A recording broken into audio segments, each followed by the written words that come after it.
Welcome back, students. This is Dr. Anubha Sharma, and we are going to discuss organism and population part 3. So let's begin. Yes. So in last 2 lectures, we have already discussed various abiotic factors, biotic factors, what is ecology, क्या abiotic and biotic factors का किसी भी population पर, individual पर फर्क पड़ता है ना, उसके फैक्टर की प्रेजेंस या एब्सेंस से उसके ऊपर, उस ऑर्गेनिज्म पर क्या फ़र्क पड़ता है, ये हमने लास्ट 2 लेक्चर्स में डिस्कस कर लिया है, देख लिया है, उसके सारे कंसेप्ट हम लोगों ने समझ लिए हैं. Now today we are going to discuss about the population. Okay, so first of all we must understand what is population. Population क्या होती है? ये population is individuals of any species live in a well-defined geographical area. ठीक है, जहां पर वो similar resources use करते हैं और पोटेंशियली इंटरब्रीड कर सकते हैं, उनको, वो ग्रुप ऑफ ऑर्गेनिज्म को हम पॉपुलेशन कहते हैं. मीन्स सेम स्पीशीज के ऑर्गेनिज्म, सेम स्पीशीज के इंडिविजुअल्स जो एक कॉमन एरिया में रहते हैं, राइट, कॉमन एरिया में रहते हैं और सिमिलर रिसोर्सेज यूज कर सकते हैं और आपस में इंटरब्रीड करते हैं, that is called population. Like अगर हम इंडिया की बात करें तो इंडिया की पॉपुलेशन क्या है? That is quite different than China, than Russia, than any other geographical location. और अगर within India we can also discuss like this is the population of UP, this number is the which state is highly densely populated, which is less densely populated. यानी हम उस time उस particular state की बात कर रहे हैं, ठीक है, जहाँ पर उस पर्टिकुलर जियोग्राफिकल एरिया में यानी विद इन दैट स्टेट कितने इंडिविजुअल्स रहते हैं, कितने इंडिविजुअल्स ऑफ सेम स्पीशीज रहते हैं. अगर हम ह्यूमन की बात कर रहे हैं तो ह्यूमन कितने रहते हैं, तो उस टाइम पर वहाँ पर रहने वाले जितने भी एनिमल्स हैं, ठीक है, डोमेस्टिक एनिमल हैं, उनको हम काउंट नहीं करेंगे. तो same species, all the individual lives in the same species and they are going to use similar resource, और वो जो पोटेंशियली इंटरब्रीड कर पाएंगे, that is known as population. So individuals of any species live in a group in a well-defined geographical area, share or compete for similar resource, potentially interbreed, thus called or constitute a population. तो interbreeding क्यों कहा गया है? Interbreed, अगर हम genetics की language में बात करेंगे तो हाँ, sexual reproduction is one of the mean, लेकिन जब हम इकोलॉजिकल स्टडीज़ के बारे में करते हैं तो मल्टीप्लिकेशन ऑफ ऑर्गेनिज्म, राइट, जहाँ पर अगर सेक्सुअल रिप्रोडक्शन नहीं है, ए सेक्सुअल मीन से भी अगर वो अपने इंडिविजुअल्स, अपनी ऑफस्प्रिंग्स को बढ़ा पा रहे हैं, अपने जो प्रोजेनी है उसको बढ़ा पा रहे हैं, तो इकोलॉजिकल स्टडीज़ में हम उसको भी पॉपुलेशन का टर्म देते हैं, ठीक है. So normally the term interbreeding implies only sexual reproduction, group of individual जो सेक्चुअली रिप्रोड्यूस होते हैं. लेकिन अगर हम इकोलॉजिकल स्टडीज़ की बात करेंगे तो वहाँ पर ए सेक्चुअल मीन से भी जितने लोग अगर रिप्रोड्यूस हो पा रहे हैं और वो अगर सेम रिसोर्सेज को यूज़ कर रहे हैं तो उनको भी यहाँ पर पॉपुलेशन में कंसीडर किया जाता है, ठीक है. जैसे कि अगर हम बात करें, अगर किसी कोई घर खाली हो गया है, वहाँ पर आप देखेंगे रिसोर्सेज ज़्यादा हैं क्योंकि कोई छेड़खानी करने वाला है नहीं, तो रैट की पॉपुलेशन एकदम से बढ़ जाती है, ठीक है. किसी भी वेटलैंड में जो डिफरेंट तरीके की फिशेस होती हैं, उनको, फिशेस को खाने वाले एनिमल्स या फिशेस, उनकी क्या पॉपुलेशन होगी. किसी फॉरेस्ट की बात करें तो फॉरेस्ट में any kind of trees, like यहाँ पर टीक वुड का एग्जांपल दिया हुआ है, उसके कितने नंबर ऑफ ट्री हैं, तो वो उसकी पॉपुलेशन की हम बात करते हैं. अगर हम किसी कल्चर प्लेट की बात करें तो number of colonies of bacteria, क्योंकि इंडिविजुअल बैक्टीरिया को तो हम देख नहीं सकते with the help of our naked eye, है ना, उसके लिए तो हमारे को, बल्कि हम कंपाउंड माइक्रोस्कोप से भी नहीं देख सकते, हमें माइक्रोस्कोप, इलेक्ट्रॉन माइक्रोस्कोप की ज़रूरत होती है उसको प्रॉपरली देखने के लिए. सो हम उस टाइम पर कॉलोनीज काउंट करते हैं in the case of bacteria. अगर हम पॉन्ड में देखेंगे तो लोटस के प्लांट कितने हैं, तो ये एग्जाम्पल्स हैं कुछ पॉपुलेशन के कि ये इतना डेंसली पॉपुलेटेड है और डेंसली पॉपुलेटेड नहीं है. Means similar kind of species, same species, अगर एक particular geographical location, whether it is a wetland, whether it is a pond और अ जंगल और अ खाली घर, ठीक है, कुछ भी हो सकता है, वहाँ पर एक सिमिलर काइंड ऑफ स्पीशीज के कितने इंडिविजुअल रह रहे हैं जो कि सेम रिसोर्स को यूज कर रहे हैं, that we call population. So population ecology जो है ये एक इकोलॉजी का ही एक ब्रांच है साइंस की, जिसमें पॉपुलेशन जेनेटिक्स एंड इवोल्यूशन दोनों ही चीज़ों को डिस्कस किया जाता है. Okay, I hope this points are clear. चलिए नेक्स्ट स्लाइड पर मूव करते हैं. सो पॉपुलेशन को डिफाइन करने के लिए there are several kind of attributes. Attributes means different kind of parameters. Different kind of parameters, कुछ पैरामीटर्स बनाए गए हैं जिसके बेसिस पर ये बताते हैं कि ये पॉपुलेशन बढ़ रही है, पॉपुलेशन घट रही है, क्या हो रहा है पॉपुलेशन का. ठीक है, तो जब हम एक इंडिविजुअल की बात करते हैं तब हम कहते हैं हाँ बर्थ हो रहा है या डेथ हो रही है, उसकी डेथ हो गई किसी भी एक इंडिविजुअल की. लेकिन अगर हम group of same species, group of people की बात करते हैं तो that time we use to discuss about population. ठीक है, तो जब हम पॉपुलेशन को डिस्कस करेंगे that time we use to discuss about the birth rate, death rate, sex ratio, है ना, and age ratio, age distribution. तो उस टाइम इस तरीके के टर्म्स का यूज़ होता है. तो ये कुछ पैरामीटर्स हैं जिसके बेसिस पर हम पॉपुलेशन को आपकी इकोलॉजी, आपकी एनसीईआरटी की बुक डिफाइन करती है. ठीक है, so the rate in population, rate refers to, population में जो रेट है it refers to per capita birth and death respectively. Per capita का यहाँ पर क्या मतलब है, ये जो टर्म यहाँ लिया गया है पर कैपिटा मीन्स पर 1000 पीपल और पर 100 पीपल और पर 10,000, यानी एक फिक्स्ड नंबर ऑफ पीपल में कितने नंबर डेथ हुई या कितने नंबर बर्थ हुए उस पर्टिकुलर पॉपुलेशन में. तो पर कैपिटा का मतलब it is a fixed number. It may B 1000, it may B 1000, मैं यहाँ लिख देती हूँ, it may B 100, it may B 10,000, ये कुछ भी हो सकता है. पर कैपिटा नॉर्मली 1000 को कंसीडर किया जाता है. ठीक है, सो एक पर्टिकुलर नंबर में जो डेथ है उसकी रेट क्या है, बर्थ है उसकी रेट क्या है, तो पॉपुलेशन को इन टर्म्स में हम यहाँ पर बात करते हैं. तो rate means change in number, whether it may be increase or it may be decrease with respect to the member of the population. जितने पॉपुलेशन में लोग हैं उनके कंपैरेटिवली रेट बढ़ रही है, यानी कि बर्थ रेट बढ़ रही है, यानी कि जन्म ज़्यादा लोगों का हो रहा है. ठीक है, अगर डेथ रेट बढ़ रही है यानी कि जितने लोग पैदा हो रहे हैं उससे ज़्यादा लोग मर रहे हैं, है ना. तो रेट को एक्सप्रेस किया जाता है change in number. It may be increase और it may be decrease. It may be increase or it may be decrease with respect to members of population. So firstly, जो फर्स्ट पैरामीटर है that is your birth rate. Birth rate कैसे discuss करते हैं? Birth rate discuss करते हैं with the help of this formula. Birth rate is equal to birth यानी change in number, it may be decrease or it may be increase divided by initial number. So there is an example in your NCERT book. If a pond has 20 lotus plant in last year and through reproduction 8 new plants are added. ठीक है, तो what is the birth rate of the lotus plant? Lotus plant की birth rate क्या होगी? तो birth rate is equal to change in birth, यानी कि अभी हो गए हैं हमारे 28, 20 + 8 करेंटली. ठीक है, और पहले कितने थे? 20. Okay, divided by initial number that is 20. Am I right? 28 current हो गए क्योंकि पहले हमारे इनिशियल क्या था? 20 नंबर था, 8 और ऐड हो गए, तो final number is your 28. Change जो हो रहा है फाइनल माइनस इनिशियल, इनिशियल हमारा था 20 divided by initial number. So 28 - 20 is equal divided by 20 is equal to 8 by 20. And what is the number? 0.4. 0.4 birth rate per year.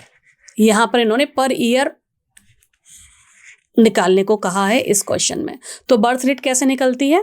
Birth rate निकलती है इस फॉर्मूले से. बर्थ यानी चेंज इन नंबर यानी final number minus initial number divided by initial number. So this is how we can calculate the birth number of any population in a defined geographical area. Next is death rate is another parameter. So यहाँ पर death rate के लिए again इन्होंने NCERT में question दिया हुआ है कि लाइक कितने इंडिविजुअल टोटल पॉपुलेशन में मर रहे हैं या उनकी डेथ ज़्यादा हो रही है या कम हो रही है as compare to total population. So there is another example जिसे हम डिस्कस कर लेते हैं कि if 4 individual in a laboratory population of 40 fruit fly dies during specific time interval say 1 week. तो जैसे लास्ट बर्थ रेट में उन्होंने with in an year count किया था, यहाँ पर हम 1 वीक में ही इस एग्जाम्पल में ये काउंट कर रहे हैं कि अगर 40 फ्रूट फ्लाइज में से 4 फ्रूट फ्लाई अगर डाई हो जाते हैं every week, so what is the death rate of that particular fruit fly, उसको हम कैसे कैलकुलेट करेंगे. So that rate is equal to number of individual die, कितने डाई हो रहे हैं 4 divided by initial population that is 40. Out of 40 4 जो है एवरी वीक डाई हो रहे हैं. सो ये क्या हुआ 1/10, ठीक है, और 0.1, ठीक है. सो ये क्या हुआ पर वीक डेथ रेट यहां नहीं लिखेंगे, death rate is equal to per 0.1 पर वीक. तो इस तरीके से हम ये क्वेश्चन सॉल्व करते हैं death rate and birth rate का. Next third parameter is your sex ratio. Sex ratio means number of female और number of male per capita. अगर हम यहाँ पर बात करें तो number of female per capita of male, like per 1000 mail में कितनी फीमेल्स हैं. सेक्स रेशियो कभी कभी हर 10th ईयर या 5 साल में ये नंबर ऑफ पीपल काउंट करके सेक्स रेशियो देखा जाता है. इंडिया में भी देखा जाता है, हर स्टेट में भी देखा जाता है. लाइक जैसे हरियाणा में आपने पिछले दिनों न्यूज़ में देखा होगा कि सेक्स रेशियो काफ़ी कम हो गया था. फीमेल्स जो हैं पर 1000 इंडिविजुअल काफ़ी कम हो गया था उनका रेशियो, ठीक है. तो इस तरीके से लाइक अगर हम कहें कि जो फीमेल्स हैं वो पर 1000 900 सॉरी ये क्या हो रहा है 905 हैं per 1000 male. So this is the sex ratio female by male. कितनी है यानी 1000 मेल पर केवल 905 फीमेल्स प्रेजेंट हैं. और अगर ये 805 रह जाएं तो हम कहेंगे कि सेक्स रेशियो गड़बड़ा रहा है. मतलब सेक्स रेशियो में जो फीमेल का काउंट है वो कम होता जा रहा है, ठीक है. So an individual is either a male or a female, but a population क्या होगा, पॉपुलेशन में सेक्स रेशियो होगा. Like in a population we can say 60% population are females and 40% are male. यानी आउट ऑफ 100 जो 60 हैं वो females हैं and 40 mail हैं. तो उसमें ये पता चल रहा है कि हाँ भाई ये सेक्स रेशियो है कि कितना उस पॉपुलेशन में मेल एंड फीमेल का रेशियो क्या है. Okay. And the fourth parameter is your age distribution, means percentage individual of a given age or age group. अगर हम different kind of people को किसी भी कंट्री की पॉपुलेशन देखनी है या किसी भी स्टेट की पॉपुलेशन देखनी है कि वो बढ़ रही है या घट रही है, तो हमें एज डिस्ट्रीब्यूशन पैरामीटर को कंसिडर करना पड़ता है. लाइक जैसे अगर हम कहें कि एक एज है 0 to 14, ओके. जब बच्चा पैदा हुआ और 14 ईयर्स तक की एज के कितने इंडिविजुअल हैं, और फिर 14 से लेके 35 की एज तक के कितने 14 से लेके 45 की एज ग्रुप के कितने इंडिविजुअल हैं, and out of 45 to you can say 80 years के कितने इंडिविजुअल हैं. मीन्स हमने अगर ये एज के अकॉर्डिंग अगर हमने कैटेगराइज कर दिया कुछ इंडिविजुअल्स को, तो प्री रिप्रोडक्टिव एज 0 to 14, ठीक है. 14 ऑलमोस्ट 14 के आसपास, 1 साल ऊपर नीचे मान लें तो रिप्रोड्यूस प्यूबरिटी स्टेज आ जाती है फीमेल्स में. तो 14 to 45 यानी रिप्रोडक्टिव एज जो है उसके इंडिविजुअल्स कितने हैं, रिप्रोडक्टिव एज वाले यहाँ पर आ गए रिप्रोडक्टिव. ये प्री रिप्रोडक्टिव, ठीक है, एंड ये पोस्ट रिप्रोडक्टिव. तो अगर इनका ये ग्राफ बनाया जाए तो उससे हमें ये पता चलेगा कि किस एज ग्रुप के कितने लोग हैं। तो इनको कैलकुलेट करके इन सारे ग्राफ्स को डिस्कस करके ये पता चलता है कि आगे आने वाले टाइम में किसी एक पर्टिकुलर कंट्री की पॉपुलेशन बढ़ेगी या घटेगी या स्टेबल रहेगी, एज डिस्ट्रीब्यूशन पैरामीटर्स को जब भी कंसिडर किया जाता है। और इसमें क्या लिया जाता है, एज और एज ग्रुप। कोई एक पर्टिकुलर एज नहीं, वो 0 to like 14 there is a age group. ठीक है, ये रिप्रोडक्टिव एज है, पूरा एक पैरामीटर है कि यहाँ से 14 से लेके 45 तक की रिप्रोडक्टिव एज है। देयर इज अ रेंज, यहाँ पर रेंज होगी। ठीक है, okay. So for human population the age pyramid generally show age distribution. Human population में एज पिरामिड जो है एज डिस्ट्रीब्यूशन को लेकर चलते हैं of male and female in a combined diagram. तो ये 3 तरीके के डायग्राम्स या जो पिरामिड्स हैं वो हमें देखने को मिलते हैं। एक होता है एक्सपेंडिंग। अगर यही 3 कैटेगरी ली जो अभी हम लोगों ने डिस्कस किया, pre reproductive age 0 to 14, reproductive age 14 to 45 and post reproductive age, right. So expanding में क्या होगा, प्री रिप्रोडक्टिव के इंडिविजुअल्स या प्री रिप्रोडक्टिव पॉपुलेशन अगर ज्यादा है, this yellow one is more, okay, then your reproductive. And successively आप देख रहे हैं कि रिप्रोडक्टिव से जो है, अगर हम पोस्ट रिप्रोडक्टिव की तरफ जा रहे हैं तो हमारा ग्राफ नैरो होता जा रहा है। ठीक है, तो यानी कि जो बूढ़े लोग हैं, जो ओल्ड लोग हैं, वो कम प्रेजेंट रहेंगे, है ना, यानी कि डेथ कम हो रही है लेकिन रिप्रोडक्शन पूरा हो रहा है as compare to death rate. ठीक है, तो इस तरीके का जो ग्राफ है वो हमारा मिलता है V shape graph, triangular graph और वी शेप ग्राफ। ठीक है, और इस तरीके के केस में कहा जाता है कि जो हमारी पॉपुलेशन है किसी भी एक पर्टिकुलर एरिया की, किसी भी एक पर्टिकुलर कंट्री की, दैट इज एक्सपेंडिंग, यानी कि पॉपुलेशन बढ़ रही है क्योंकि वहां पे डेथ कम हो रही है। देखिए ग्राफ को आप अच्छे से देखिए, वहां पर डेथ कम हो रही है एज कंपेयर टू रिप्रोडक्शन। जो भी प्री रिप्रोडक्टिव एज के इंडिविजुअल्स हैं उसमें मोस्टली रिप्रोड्यूस कर पा रहे हैं, और रिप्रोडक्टिव एज के बाद जो डेथ रेट है वो कम है। और ये इस तरीके के ग्राफ के इंडिविजुअल्स कहाँ पाए जाते हैं या किस तरीके के कंट्रीज में इस तरीके का ग्राफ मिलता है, जो पुअर कंट्रीज हैं या अंडर डेवलप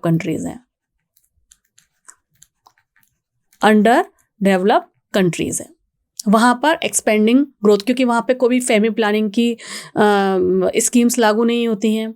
ठीक है, और भी तरीके की जितनी भी प्रोटेक्शंस होती हैं वहां पर उस पर ध्यान नहीं दिया जाता है, इसलिए जो एक्सपेंड करती हैं बहुत पॉपुलेशन वो इस कैटेगरी में आती हैं, जो कि वी शेप का ग्राफ हमें मिलता है।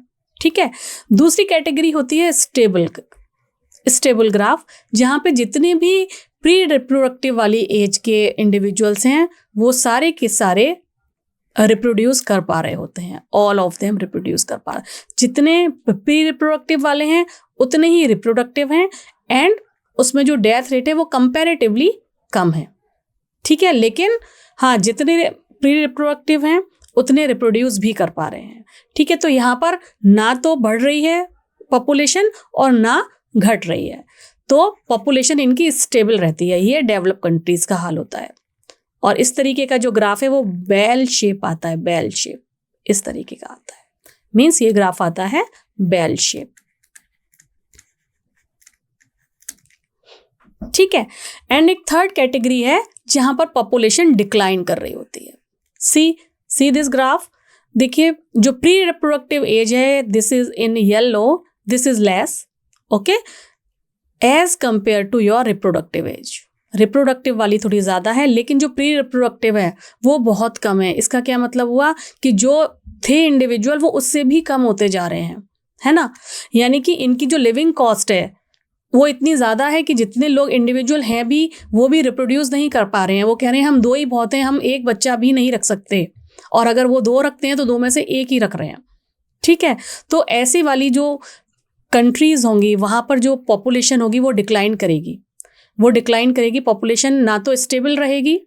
से फॉर एग्जांपल 10 मिलियंस हैं तो 10 मिलियन भी नहीं रहेगी, वो कुछ 10-10 साल के बाद, जैसे कि हमारी जनगणना होती है, काउंटिंग होती है, तो वो 10 मिलियन से 9.5 आ जाएगी, क्योंकि वहाँ जितने भी लोग इंडिविजुअल हैं वो कह रहे हैं हमारी लिविंग कॉस्ट इतनी ज़्यादा है, वी कैन नॉट रिप्रोड्यूस। हम साथ रहेंगे या we are partners, we are husband wife, लेकिन हम लिविंग कॉस्ट तीसरे या चौथे आदमी की नहीं दे सकते हैं। ठीक है, तो जो प्री रिप्रोडक्टिव एज के लोग हैं यही बहुत कम है। तो जब प्री रिप्रोडक्टिव एज के इंडिविजुअल्स या पॉपुलेशन रिप्रोडक्टिव एज से कम होंगी, that time the population is decline. Reproductive age ज़्यादा है और ये जो बूढ़े लोग हैं वो वहाँ पर ज़्यादा मिलेंगे आपको एज कंपेयर टू, ये देखिए इनिशियल जो पैदा हुए हैं, रिप्रोडक्शन जिन्हें करना चाहिए था वो कम है, लेकिन बूढ़े लोग वहाँ पर ज़्यादा मिलेंगे आपको। ठीक है, क्योंकि पैदा तो हो ही नहीं रहे हैं, वो कर ही नहीं रहे हैं कि हमारी जो है लिविंग कॉस्ट इतनी। तो इस तरीके का जो ग्राफ आता है वो आता है कॉनकेव शेप का, या इस तरीके के शेप का आता है, कॉनकेव शेप का। ठीक है, सो यहाँ पर पॉपुलेशन डिक्लाइन करती है। डिक्लाइन किस किस कंट्री में करती है? डिक्लाइन करती है हाईली डेवलप्ड कंट्रीज में, लाइक जापान। जापान में रहने के लिए लिविंग कॉस्ट इतनी ज़्यादा है कि वहाँ पर लोग सर्वाइव करने के लिए कहते हैं कि हम 2 हैं तो हम सर्वाइव कर लेंगे, लेकिन हम एक इंडिविजुअल कर सकते हैं या एक से एक भी नहीं करेंगे। ठीक है, हम अपनी फैमिली प्लानिंग करके रखेंगे और हमें और लिविंग कॉस्ट हमारी इतनी हाई है कि हम उसे रख नहीं पाएंगे, है ना। तो ये हाईली जो डेवलप्ड कंट्री हैं वहाँ पर इस तरीके की, जैसे कि मैंने आपको बताया जापान, वहाँ ये वाला ग्राफ आता है। यहाँ पर ग्राफ आता है अनशेप्ड ग्राफ या कॉनकेव शेप्ड ग्राफ। ठीक है, यहाँ पर आपका आता है बेल शेप और यहाँ पर आता है आपका वी शेप और यू कैन से ट्राइंगल शेप। ठीक है, सो ग्रोइंग, स्टेबल एंड डिक्लाइन, ये 3 तरीके के ग्राफ आपको बताए गए इन पॉपुलेशन, जिसमें 3 different category according to their age group categorise किया गया। एक है pre reproductive, another blue one is reproductive and pink one is your post reproductive। ठीक है, तो जब प्री रिप्रोडक्टिव से ज़्यादा है that time V shape graph, और ये मिलेगा, मैं फिर से बता रही हूँ, पुअर कंट्रीज़ में, अनडेवलप्ड कंट्रीज़ में। स्टेबल जो डेवलप कंट्रीज़ हैं वो अपने मेंटेन करके रखेंगे, ना बढ़ाएंगे ना घटाएंगे, यानी जितने पैदा हो रहे हैं और जितने मर रहे हैं उनका रेशियो ऑलमोस्ट सेम है, स्टेशनरी फेज पर चला गया है। ठीक है, तो यहाँ पर ये आएगा वी शेप ग्राफ, ये स्टेबल वाला आएगा तब जब प्री रिप्रोडक्टिव और रिप्रोडक्टिव एज का जो ग्राफ है वो बिल्कुल बराबर होगा, बिल्कुल बराबर होगा। यहाँ पर एक्सपेंड कर रहा होगा प्री रिप्रोडक्टिव वाला, और जब डिक्लाइन करेगा आपका प्री रिप्रोडक्टिव वाला एज कंपेयर टू रिप्रोडक्टिव, तब डिक्लाइनिंग होगी उस पर्टिकुलर एरिया की पॉपुलेशन। ओके, आई होप आपको तीनों ग्राफ क्लियर हो गए हैं। Okay, now the next term is your population density.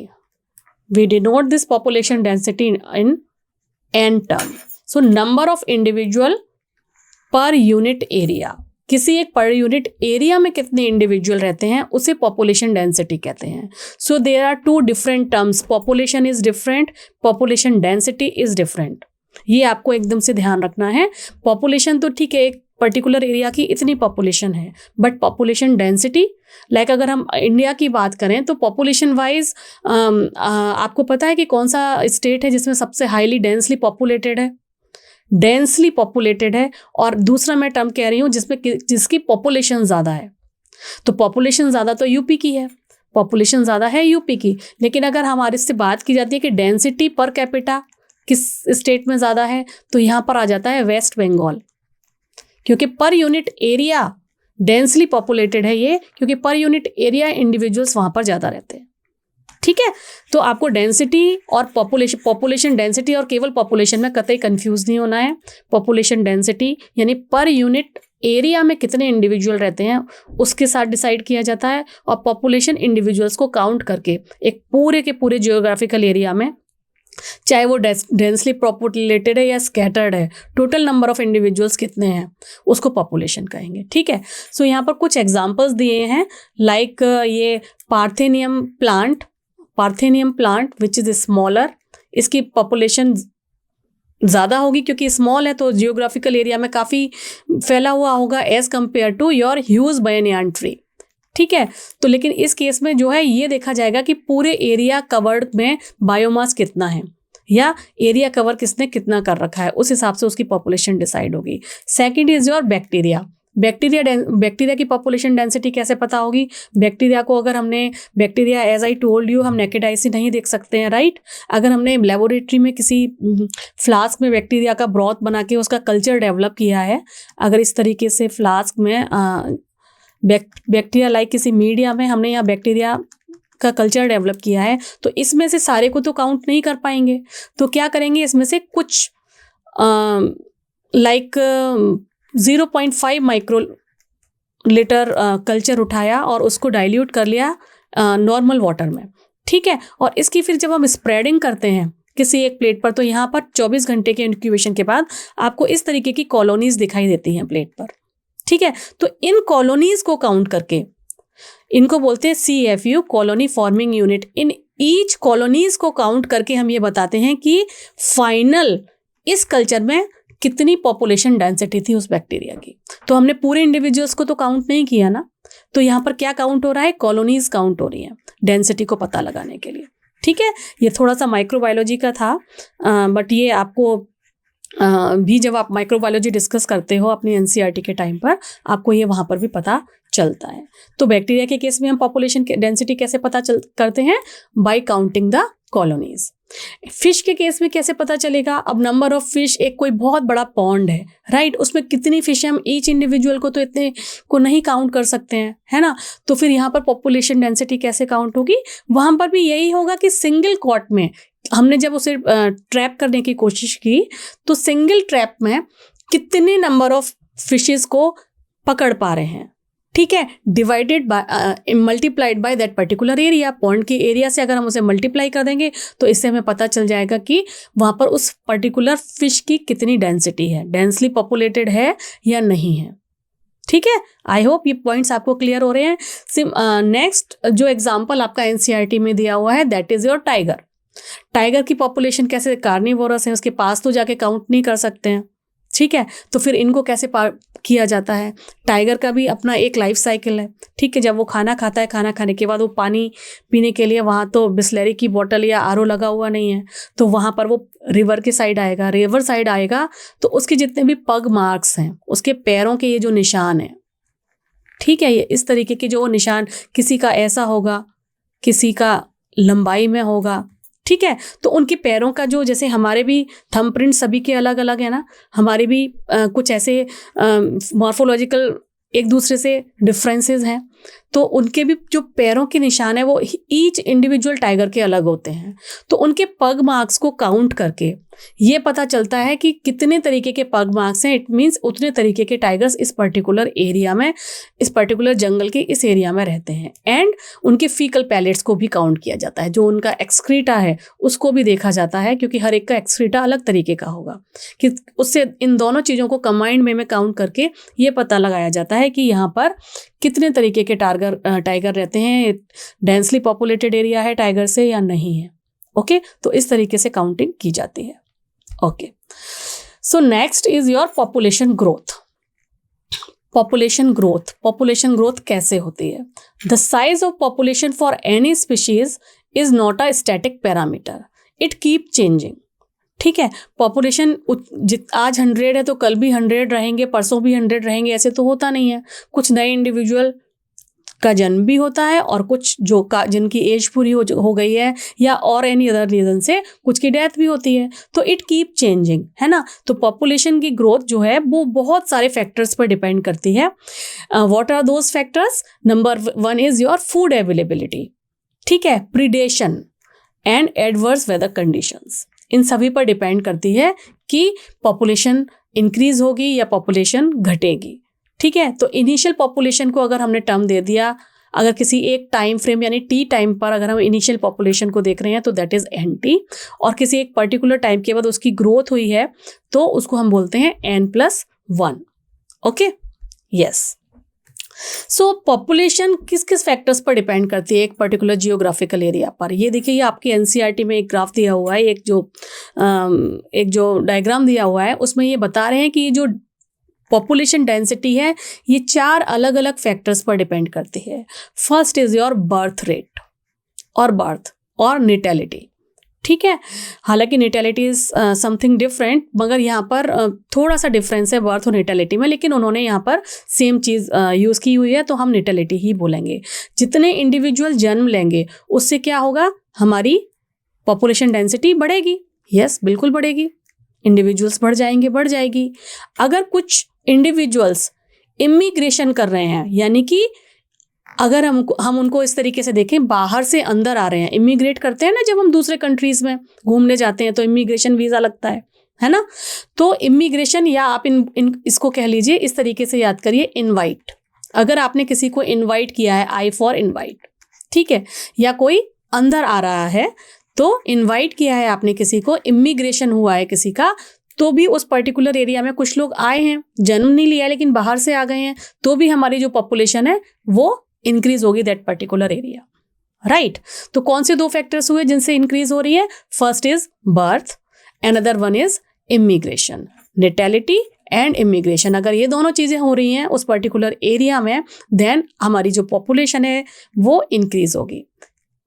If death are more, अगर मोर्टेलिटी रेट ज़्यादा है, मोर्टेलिटी मीन्स डेथ रेट ज़्यादा है, तो नंबर ऑफ इंडिविजुअल्स अगर ज़्यादा मर रहे हैं उस पर्टिकुलर एरिया में, डेथ ज़्यादा हो रही है, तो population density should be decrease, population density वहाँ की कम हो जाएगी। सिमिलरली अगर वहाँ से कुछ लोग ई माइग्रेट हो रहे हैं, ई मीन्स आप कह सकते हैं एग्जिट से याद रखिए आप, ई माइग्रेशन, ठीक है। अगर कुछ लोग उस पर्टिकुलर जियोग्राफिकल एरिया से जा रहे हैं, दूसरे एरिया में जा रहे हैं, तब भी वहाँ की जो पॉपुलेशन डेंसिटी है वो घट जाएगी, ठीक है। So mortality and emigration, इन 2 पैरामीटर्स में अगर इंप्रूवमेंट हो रहा है, व्हाट डज इट मीन, कि वहाँ उस पर्टिकुलर लोकेशन की हमारी जो पॉपुलेशन है उसकी डेंसिटी घट जाएगी।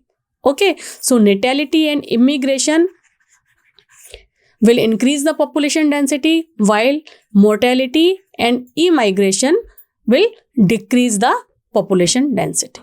Okay, so if n is the population density, अगर n को हम population density माने at a particular time frame से t, then एक particular time के बाद like nt plus 1 is equal to initial density plus these two यानी birth rate and immigration minus death rate और मोर्टेलिटी एंड इमाइग्रेशन। ऑब्वियसली अगर इसकी rate ज़्यादा है तो क्या होगा, हमारा एक टाइम के बाद जो पॉपुलेशन डेंसिटी है वो भी बढ़ जाएगी, राइट। अगर बर्थ और इमिग्रेशन ज़्यादा हो रहा है तो एक टाइम के बाद जो हमारी पॉपुलेशन डेंसिटी है वो इंक्रीज हो जाएगी, राइट। लेकिन अगर डेथ एंड माइग्रेशन ज़्यादा है तो क्या होगा, तो ऑब्वियसली ये जो हमारी पॉपुलेशन डेंसिटी है वो घट जाएगी, इट विल गोज डाउन, ये घट जाएगी, डिक्रीज हो जाएगी। Okay, I hope this is clear. So this is the formula how you can calculate your population density at a certain time frame. nt plus 1 is equal to nt plus b plus a minus with in bracket d plus a, इससे हम calculate कर सकते हैं। तो अगर कोई stable population है किसी पर्टिकुलर एरिया की, ना बढ़ रही है ना वो घट रही है, इसका मतलब क्या हुआ कि वहां पर जो बर्थ रेट है और डेथ रेट है वो सेम है। जितने बर्थ रेट आज थे वही 2 साल पहले थे और वही 4 साल बाद होंगे। सिमिलरली जितने लोग आज मर रहे थे, जितनों की आज डेथ हो रही थी, उतनों की कल हो रही है, उतनों की 3 साल बाद होगी। तो वो स्टेबल है, ठीक है। बर्थ रेट और डेथ रेट बराबर है तो स्टेबल पॉपुलेशन होगी। लेकिन अगर किसी न्यू कॉलोनाइजेशन, अगर कॉलोनाइज्ड पॉपुलेशन की बात करें, कोई नया एरिया है, जैसे कि सिंगापुर है, सिंगापुर तो न्यूली इस्टेब्लिश था, हालांकि काफ़ी साल पहले है, लेकिन काफ़ी सालों तक वहाँ पर कोई भी पॉपुलेशन नहीं थी। या और किसी जियोग्राफिकल एरिया की बात करते हैं कि अगर कोई जियोग्राफिकल एरिया है वहाँ पर लोग नहीं रहते हैं और वहाँ फिर लोग आना शुरू हो जाते हैं, तो वहाँ पर मेन फैक्टर क्या होगा पॉपुलेशन के बढ़ने या घटने का? वहाँ का जो पॉपुलेशन के बढ़ने या घटने का जो मेन फैक्टर होगा दैट इज इमिग्रेशन, ठीक है। जैसे कि नोएडा में ज़्यादातर लोग कौन है, जो इमिग्रेट होकर, यानी कि अपने अपनी जगहों से बिकॉज ऑफ जॉब और रिसोर्सेज, यहाँ पर जॉब रिसोर्सेज ज़्यादा हैं तो अपनी अपनी जगह से यहाँ पर आकर रहने लगे हैं। तो धीरे धीरे क्या हो रहा है, यहाँ की पॉपुलेशन डेंसिटी बढ़ती जा रही है। ठीक है, दिल्ली की पॉपुलेशन डेंसिटी क्यों बढ़ती जा रही है? क्योंकि अदर स्टेट से बिकॉज ऑफ जॉब वहाँ पर लोग आते हैं। इमिग्रेशन यहाँ पर इस टर्म में है। ऐसी किसी कंट्री में अगर जॉब या किसी भी अपॉर्चुनिटीज़ के कारण वहाँ लोग आ रहे हैं रहने के लिए, पहले तो वहाँ कोई नहीं था। अगर हम बिल्कुल न्यूली कॉलोनाइज्ड की बात कर रहे हैं, ठीक है, बिल्कुल न्यूली कॉलोनाइज्ड, यहाँ पे एक ऐसा जियोग्राफिकल एरिया जहाँ पहले कोई भी नहीं था। अगर वहाँ पर देखा जाए, अगर वहाँ पहले कोई भी नहीं था, लाइक दिल्ली में तो पहले लोग थे, नोएडा में भी कुछ लोग तो पहले रहे होंगे जो यहाँ पर इंडिविजुअल गाँव हैं, ठीक है। लेकिन अगर बिल्कुल न्यूली कॉलोनाइज्ड एरिया है जहाँ पहले कोई भी नहीं था, वहाँ पे जो मेन फैक्टर काम करेगा पॉपुलेशन डेंसिटी को बढ़ाने का, that is immigration. Okay, I hope ये पॉइंट्स आपको क्लियर हो गए हैं। Yes, so they are 4 terms जो ऑलरेडी हम डिस्कस कर चुके हैं, लेकिन एक बार फिर से हम देख लेते हैं इनको। What is natality? Natality refers to the number of birth during a given period of time in a population that added in the initial density। ठीक है, ये बढ़ाता है पॉपुलेशन को। What is mortality? Mortality is number of death in a population during given time period। ये क्या करेगा? Number घटाएगा population का, है ना। इमिग्रेशन मैंने आपको इसे इनवाइट से कहा था। इनवाइट यानी हम इनवाइट कर रहे हैं लोगों को यहाँ पे, तो इनवाइट करेंगे जब हम अपने एरिया में तो क्या होगा, नंबर ऑफ इंडिविजुअल क्या करेंगे, बढ़ जाएंगे। ठीक है, तो इससे भी पॉपुलेशन बढ़ती है। ई माइग्रेशन यानी इसको मैंने आपको बताया था, एग्जिट से आप याद करेंगे, जब कोई एग्जिट उस जगह से चला जाता है तो क्या होता है, नंबर ऑफ इंडिविजुअल्स कम हो जाते हैं, तो यहाँ पर भी हमारी जो है पॉपुलेशन घटती है। Emigration is the number of individual of the population who left the habitat and goes elsewhere during the time period under consideration. Okay, चारों पॉइंट्स, चारों डेफिनेशंस आपको क्लियर हो गई हैं, आपको इसमें कोई डाउट नहीं रहना चाहिए। Okay, next now comes under another category, that is population growth model. यहाँ पर हम ग्रोथ के मॉडल डिस्कस करने वाले हैं। तो 2 तरीके के ग्रोथ मॉडल होते हैं। First is your exponential growth. Exponential यानी अनलिमिटेड ग्रोथ हो रही है। अनलिमिटेड ग्रोथ कब होगी, जब हमारे पास रिसोर्स भरपूर होगा। ठीक है, रिसोर्स की कोई कमी नहीं होगी, ना फूड की ना स्पेस की। These are if present in ample amount, unlimited amount, that time क्या होगा, फिर कोई काम नहीं है। आपको फूड को कमाना तो है नहीं, आपको स्पेस को कमाना तो है नहीं, वो तो ऑलरेडी आपको दिया हुआ है, तो आपके पास एक ही काम बचा, आप ग्रोथ करेंगे।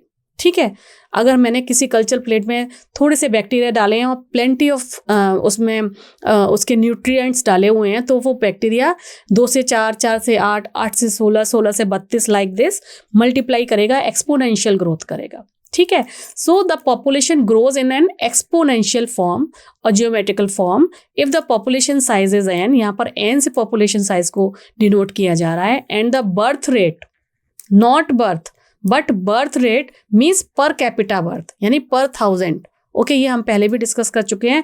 रिप्रेजेंटेड एज बी, ये जो बी है this is birth rate and this D denotes as death rate. तो इन दोनों को जो ग्रोथ कितनी हो रही है, यानी कि एक पर्टिकुलर टाइम फ्रेम में वहां की डेंसिटी बढ़ रही है या घट रही है, D N by D T means growth dn/dt is equal to b minus D, जितने लोग पैदा हुए माइनस जितनों की डेथ हुई, multiplied by initial number. Okay, and if this b and d is equal to r, अगर ये जो b and d है इसको अगर हम r माने, then your growth formula is dn/dt is equal to rn। Okay, अगर ये b माइनस डी जो भी है इसको अगर हम r मान लेते हैं, देन योर dn/dt यानी कि एक पर्टिकुलर टाइम फ्रेम में जो ग्रोथ हो रही है वो is equal to this rn, initial growth multiplied by b minus D. This is the formula of exponential growth. और एक्सपोनेंशियल ग्रोथ का कर्व हमारा कैसा आता है, हमारे एक्सपोनेंशियल का ग्रोथ इनिशियली तो लैग फेज में रहेगा, कोई भी, क्योंकि जब हम थोड़ा सा हमने कल्चर डाला है या थोड़े से इंडिविजुअल हैं, पहले तो उस एरिया को समझने का काम करेंगे और उसके बाद जब उन्हें पता चल जाएगा कि एम्पल अमाउंट में फूड है, एम्पल अमाउंट में स्पेस है, तो वो क्या करेंगे, बस ग्रो ही करते जाएंगे। इस तरीके का एक्सपोनेंशियल ग्राफ इस केस में आता है, एक्सपोनेंशियल ग्रोथ। पर क्या वाकई में एक्सपोनेंशियल ग्रोथ हो सकती है?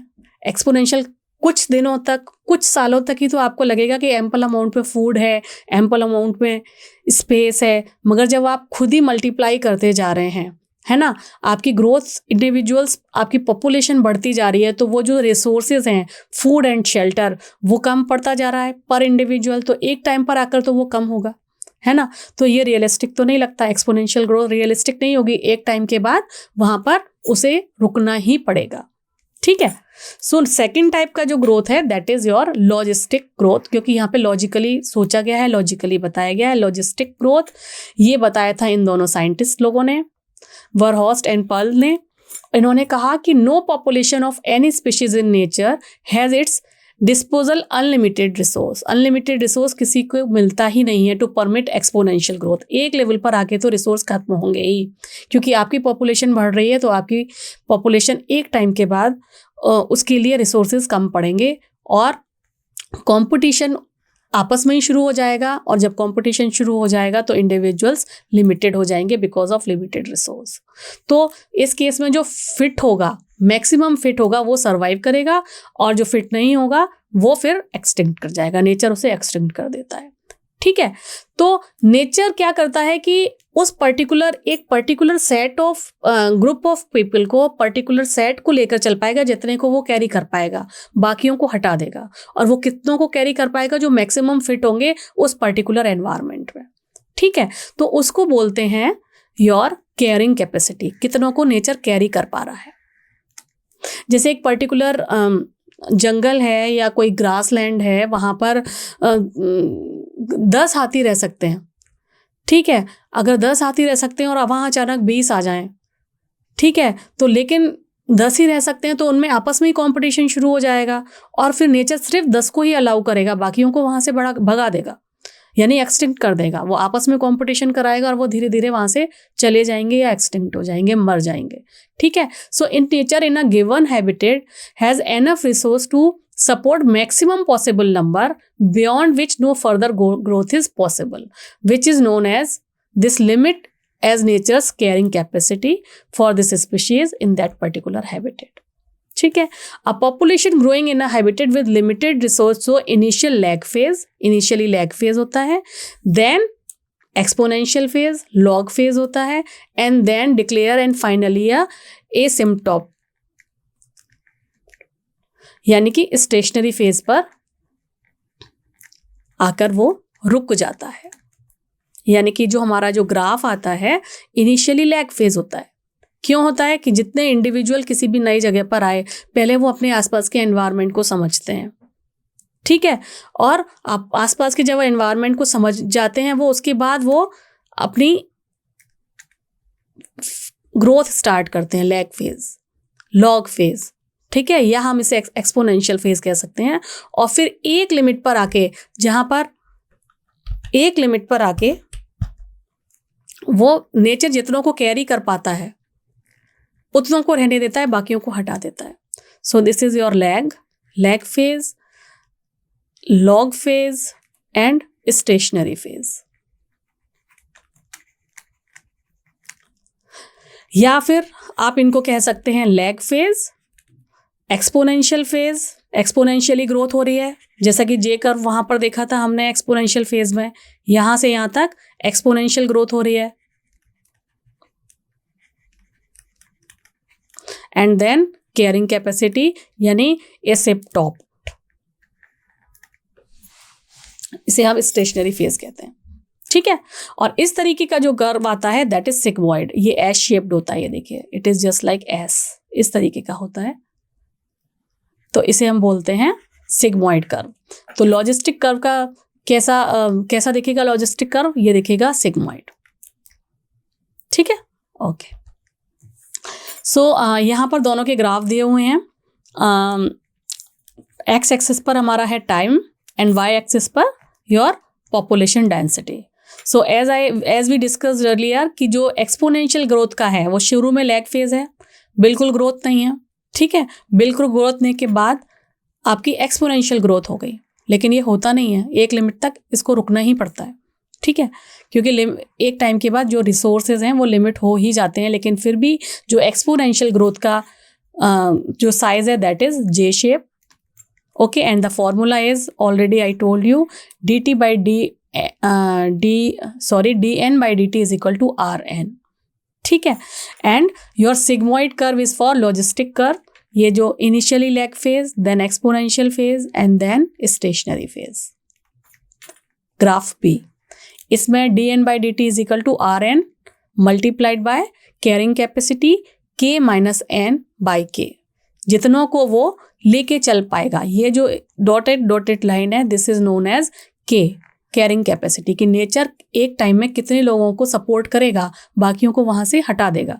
जैसा कि मैंने आपको बताया कि एक पर्टिकुलर एरिया में अगर वो 10 एलिफेंट्स को ही सपोर्ट कर सकता है तो 10 को ही करेगा, बाकी समहाउ इधर उधर चले जाएंगे या उनकी डेथ हो जाएगी, और जितने को सपोर्ट करेगा उसको फिर स्टेशनरी फेज में सपोर्ट करता रहेगा। And this is the formula of your logistic growth. So n is the population density at a particular time frame. R is your intrinsic rate of natural increase. Okay. Since resource for growth for most animal population are become limiting sooner or later, the logistic growth model is considerably more realistic. ठीक है, तो यहाँ पर जो हमारा exponential है वो जे shape आता है, एंड जो लॉजिस्टिक वाला आता है दैट इज सिग्मोइड और एच शेप्ड, सिग्मोइड और एस शेप्ड ग्राफ आता है, ठीक है।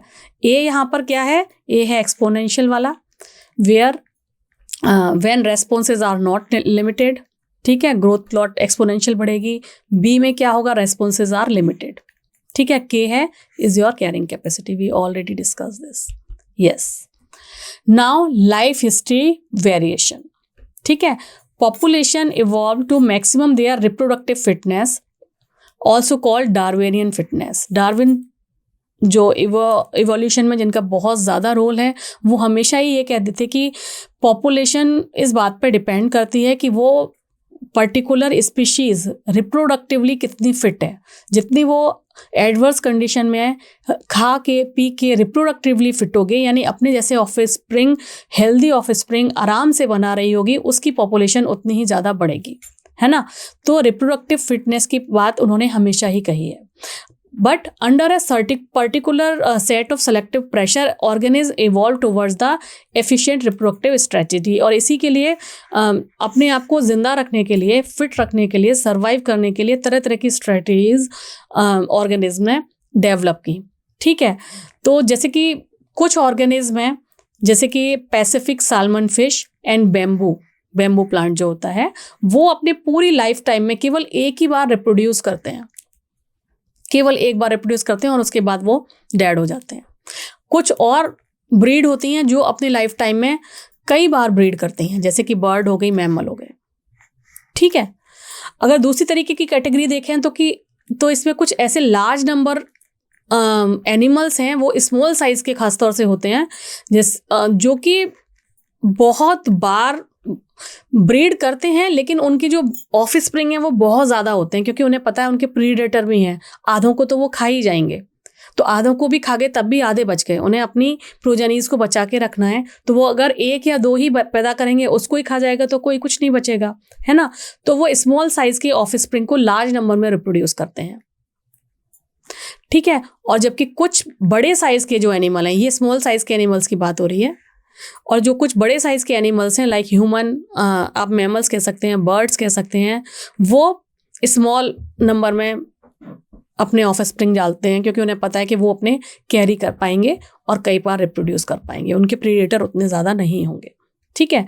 तो ये अलग अलग तरीके से अपने आप को सर्वाइव करने के लिए, अपनी ऑफस्प्रिंग को, अपनी प्रोजेनी को बचा के रखने के लिए अलग अलग तरीके की अडप्टेशन जो है नेचर ने डिफरेंट वेराइटी ऑफ ऑर्गेनिज्म में की हुई है। देयर आर सर्टेन एग्जांपल्स जो आपको याद करने हैं, ठीक है, okay. So population interaction, population interaction में क्या है कि interspecific interaction arise from interaction of population of two different species. इसमें क्या होगा, एक को बेनिफिट होगा और दूसरे को नुकसान भी हो सकता है, या वो न्यूट्रल भी रह सकता है, या फिर उसको ना हार्म होगा, ना बेनिफिट होगा, या नुकसान हो जाएगा। तो इस तरीके की चीज़ों में अगर दो स्पीशीज़ लाइक स्पीशीज़ ए और स्पीशीज़ बी का आपस में इंटरेक्शन कैसा है टू सर्वाइव करने के लिए, उस बेसिस पर जो कैटेगराइजेशन किया गया है उसको बोल रहे हैं पॉपुलेशन इंटरेक्शन। उसमें कई तरीके के टाइप हैं, लाइक म्यूचुअलिज्म। आपको पता है म्यूचुअलिज्म में क्या होता है, स्पीशीज़ ए और बी म्यूचुअली आपस में एक दूसरे पर डिपेंडेंट होती हैं और दोनों को ही इस केस में बेनिफिट होता है। ठीक है। There is another category known as competition. Competition तो आपको भी पता है, कॉम्पिटिशन होगा तो क्या होगा, दोनों को ही नुकसान होने वाला है ना। क्यों? जैसे कि लाइक अगर हम बात करें अगर हम हिस्ट्री की बात करें तो कि पर्टिकुलर लैंड एरिया को कैप्चर करने के लिए पहले क्या होता था, बहुत सारे जितने भी किंग थे वो आपस में लड़ते थे। तो जीतता तो एक था लेकिन नुकसान दोनों का होता था। वहाँ पर भी उनके सोल्जर्स मारे जा रहे हैं, दूसरी पार्टी के भी सोल्जर्स मारे जा रहे हैं, है ना। तो कंपटीशन में ऐसा होता है। प्रीडेशन में क्या होगा, जो प्रीडेटर है उसको तो अपना खाना खाना है, तो वो फायदा होगा, उसको तो प्लस मिलेगा, उसको फायदा हो रहा है, उसको फूड मिला। लेकिन प्रे मर गया तो प्रे को क्या हो रहा है, नुकसान हो रहा है। ठीक है। पैरासिटिज्म ये भी सिमिलर है प्रीडेटर जैसा ही, क्योंकि पैरासाइट जो है उसको फायदा हो रहा है, वो वहां से फूड ले रहा है, और जो जिसके ऊपर वो पैरासाइट है उसको नुकसान हो रहा है ना। कैसा भी नुकसान हो सकता है, उसकी फिजियोलॉजिकल चेंजेस आ सकते हैं, उसके अंदर जो खुद के न्यूट्रिशन है वो कम हो सकते हैं। ठीक है। हालांकि प्रीडेटर में वो बिल्कुल मार देता है, पैरासिटिज्म में शुरू में मारेगा नहीं अपने प्रे को, ठीक है, लेकिन वो उस पर ग्रो करेगा, उसके जो रिसोर्सेज हैं उनसे उनको यूज करके खुद को सर्वाइव रखने की कोशिश करेगा in this particular category parasitism.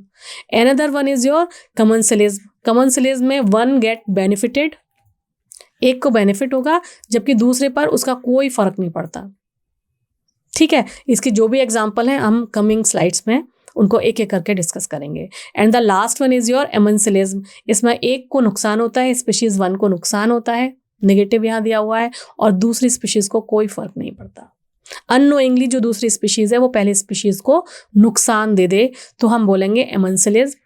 Unknowingly जो पहली स्पीशीज है जिस पर कोई फर्क नहीं पड़ता वो दूसरी स्पीशीज को फायदा दे दे for its survival, then we can call it commensalism. Okay.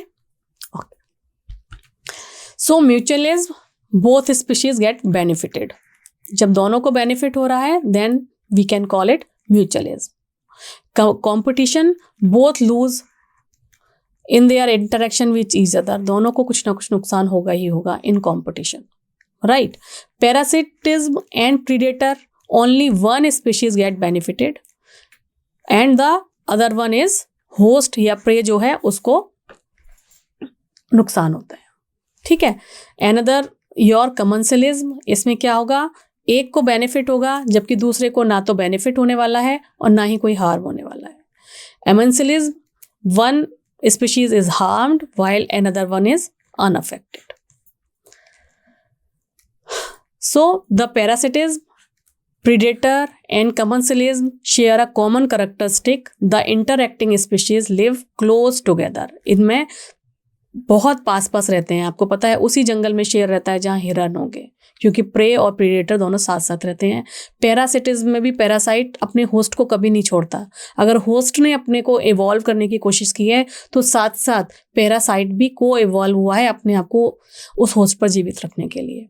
ऐसे कमेंसलिज्म में भी जो एनिमल्स के थ्रू किसी प्रीडेटर को या प्रे को या जो उसके साथ रहता है, उसका जो को पार्टनर है जिसे फ़ायदा हो रहा है, वो अपने उस स्पीशीज़ ए के साथ रहेगा ही रहेगा जिसके थ्रू उसको फ़ायदा मिल रहा है। तो ये बहुत ही क्लोजली लिंक्ड, इंटर रिलेटेड या क्लोजली एक ही एरिया में आसपास रहते हैं। तो सबसे पहले हम डिस्कस करते हैं प्रीडेशन।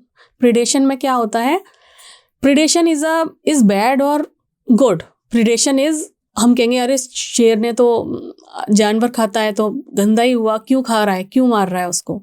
ठीक है, अगर आप सोचिए अगर जो कार्निवोरस एनिमल हैं अगर वो हर्बीवोरस को नहीं खाएंगे तो हर्बीवोरस कितने बढ़ जाएंगे हमारी अर्थ पर, और जब वो बहुत बढ़ जाएंगे तो वो क्या करेंगे, प्लांट्स को खा जाएंगे, सारे प्लांट्स को खा जाएंगे। तो फिर ये जो साइकिल है पूरी इकोसिस्टम पूरा गड़बड़ा नहीं जाएगा।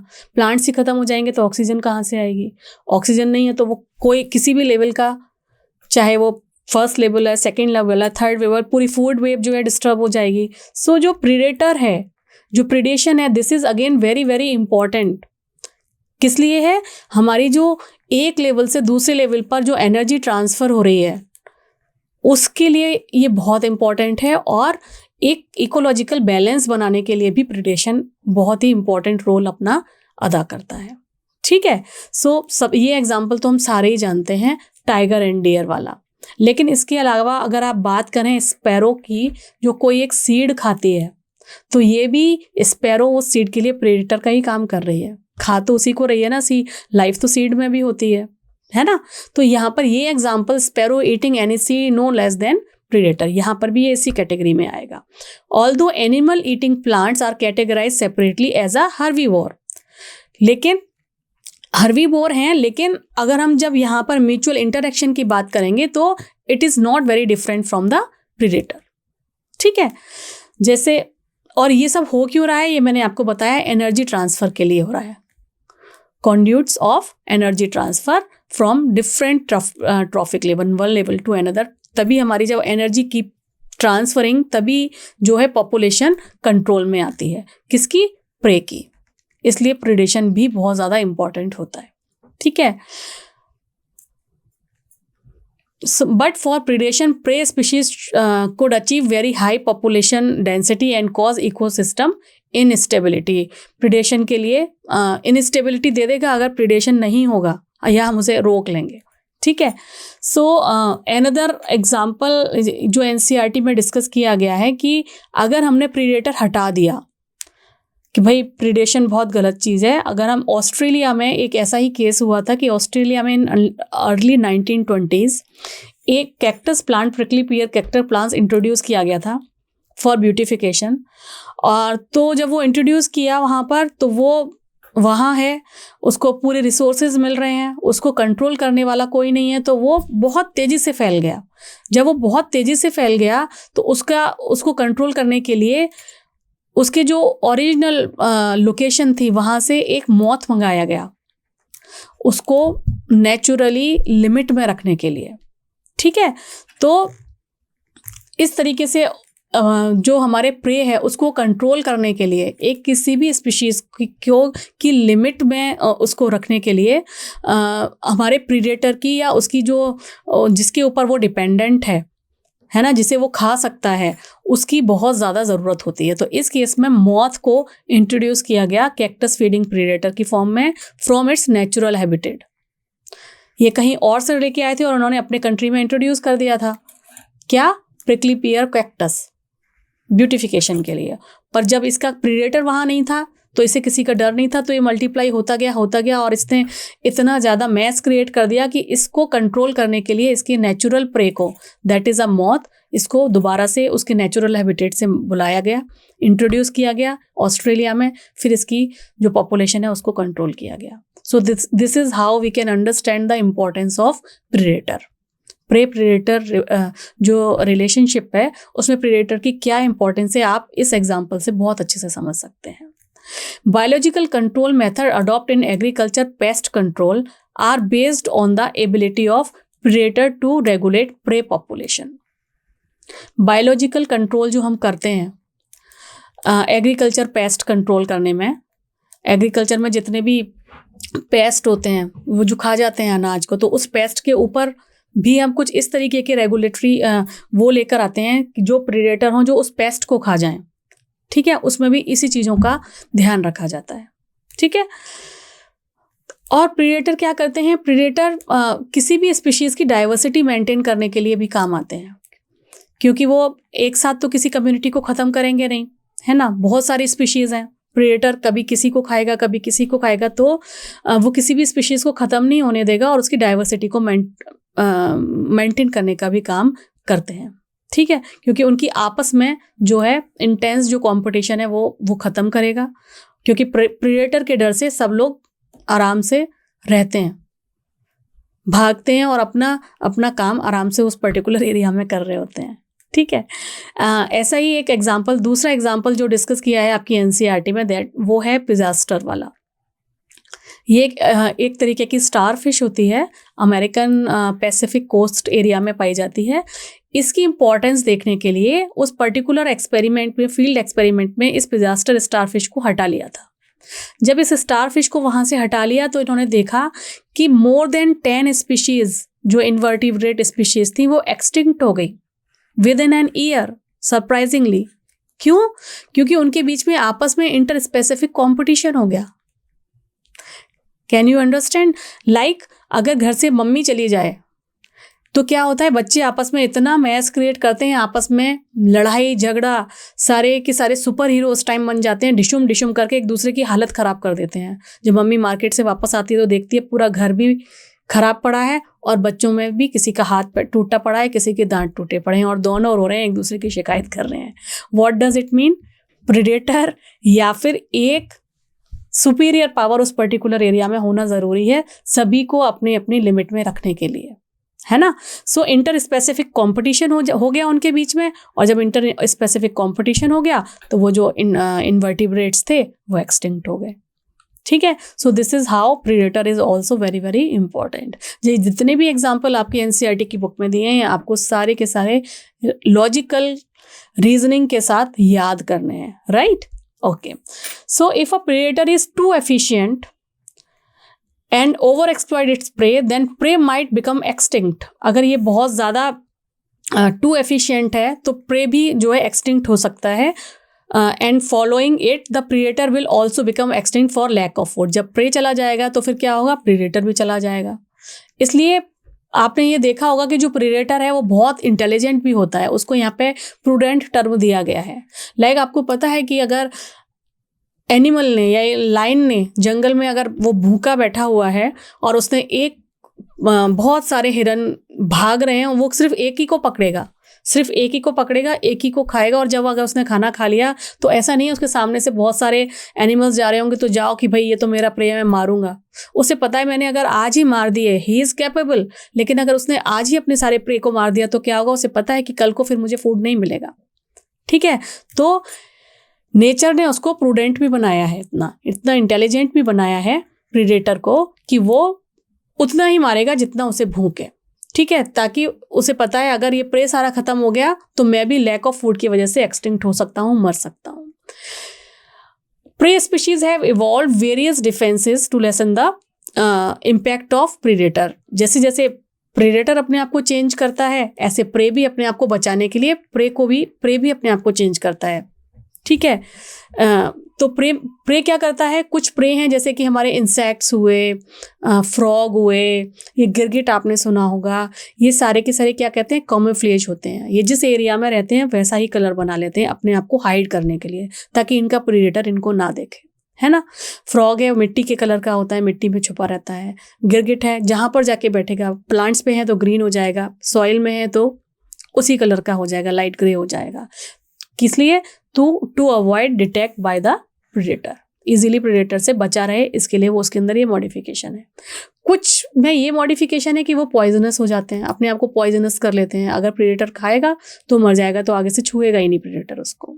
कुछ होते हैं लाइक मोनार्च बटरफ्लाई का एग्जाम्पल एनसीईआरटी बुक में दिया हुआ है कि ये हाईली डिसटेस्टफुल होती है, ओके, क्योंकि इसको एक बर्ड खाती है, इस बटरफ्लाई को, तो बर्ड इसको खा ही नहीं पाती, क्योंकि इनिशियली जब खाती है तो उसने देखा कि इसमें कोई टेस्ट ही नहीं है, डिसटेस्टफुल है, कड़वी है ना। तो ये जो बटरफ्लाई है अपने कैटरपिलर स्टेज में एक ऐसे केमिकल को खा लेती है जिससे एक पॉइजनस वीड को ये खाती है, जिससे कि जब ये बड़ी होती है, मैच्योर होती है, तो इसके अंदर वो प्रॉपर्टी आ जाती है कि ये बहुत ही डिसटेस्टफुल हो जाती है, तो इसकी जो प्रेडेटर बर्ड है वो खाती नहीं है। तो there are few examples like frog, insect as camouflage, ठीक है, पॉइजनस बन जाते हैं कुछ एनिमल, और कुछ जो है अपने अंदर ऐसे मॉडिफिकेशन कर लेते हैं ताकि उसका जो प्रेडेटर है वो उसको खा ही नहीं पाता, like monarch butterfly, okay, another type is competition. Competition में क्या होता है? When Darwin spoke about the struggle for existence and survival of the fittest nature, he was convinced the interspecific competition is a potent force in organic evolution. और competition में क्या है? दोनों ही species में नेगेटिव है, यानी कि दोनों को ही फायदा नहीं हो रहा है, दोनों को ही नुकसान हो रहा है ना, क्योंकि वो इंटर स्पेसिफिक उनका कंपटीशन है और वो कंपटीशन किसी एक पर्टिकुलर रिसोर्स के लिए ही होता है ना. तो क्लोजली लिंक्ड जितने भी होते हैं, जिसको रिसोर्स लाइक आप लोग नीट का एग्जामिनेशन देंगे तो दोनों आप सभी के बीच में कंपटीशन है for that particular seats are limited, population are unlimited. कितने बच्चे? 18-20 लाख बच्चे बैठेंगे, लिमिटेड सीट्स हैं, तो सभी के आपस में सभी के ऊपर नेगेटिव है, दोनों ही स्पीशीज को नुकसान होगा. ठीक है, क्योंकि सभी को वो सभी एक दूसरे को कॉम्पिटिटर मान रहे हैं, क्योंकि सभी को वो सीट चाहिए. ऐसे ही सभी को वही रिसोर्स चाहिए, क्योंकि अगर वो रिसोर्स उनको नहीं मिला खाने के लिए, पीने के लिए, रहने के लिए, तो एक को मर जाना है ना. तो it is negative impact for both the species.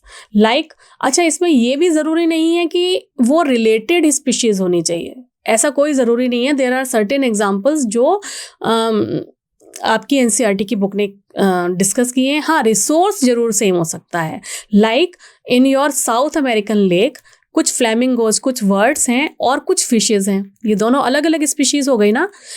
ये दोनों कॉम्पीट करते हैं फॉर देयर कॉमन फूड. यहाँ पर फूड इज कॉमन. ठीक है, ऐसा नहीं है कि वो रिलेटेड स्पीशीज हैं. स्पीशीज अलग अलग हैं, लेकिन उनका जो फूड है that is common, that is जूप्लैंक्टन. इसके लिए इन दोनों में कॉम्पिटिशन होता है. ठीक है, तो इसके लिए इन दोनों में कंपटीशन होता है. अनदर एग्जांपल, अगर resource is not limited for competition in interference competition, the feeding efficiency of one species might be reduced due to interfering or inhibitory presence of another species. What does it mean? कि अगर resource limited नहीं है, बहुत सारा resource है, ठीक है, resource बहुत सारा है, लेकिन चूंकि दूसरी स्पीशीज वहां पर आ गई है, दूसरी स्पीशीज का इंटरफेरेंस हो गया है, तो जो पहली स्पीशीज है वो वहां से गायब होने लगती है.